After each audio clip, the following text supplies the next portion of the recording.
อ่ะทักทายสบายดีอย่างสาวบรรจุทุกคนตื่นแล้วพี่น้องหนาวกันหนาวอยู่งานกลัวไฟฟ้าบ่มีพี่น้องนะเปิดเติบนึ่งเขาดังไฟนึ่งเขาได้5 โมงถ้าไปเบียกไปให้ไปสวนทางหายทางสวนก็เลยตื่นแต่เช้ามุ้ยไฟฟ้า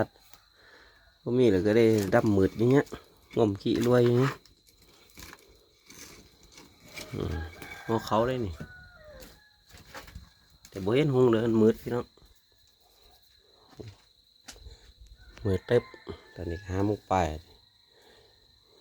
เงินครัวบ้านประมาณนี้แหละนึ่งเขาแต่เช้าดังไฟนึ่งเขาเราโอ้ยไฟฟ้าขาดดอกไฟขาดก็เลยประมาณนี้เลยเด้อมันนี้ก็วันที่23 เดือน 3 2026ประมาณนึ่งเขาแล้วก็เกี่ยมไปหัวไปส่วนละเป็นดึกลูกเสานึ่งเขาปอไฟนี่แหละเข้าว่านะเป็นดึกลูกเสานึ่งเขาปอไฟนะ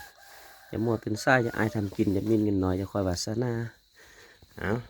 โอเคบ๊ายบายตื่น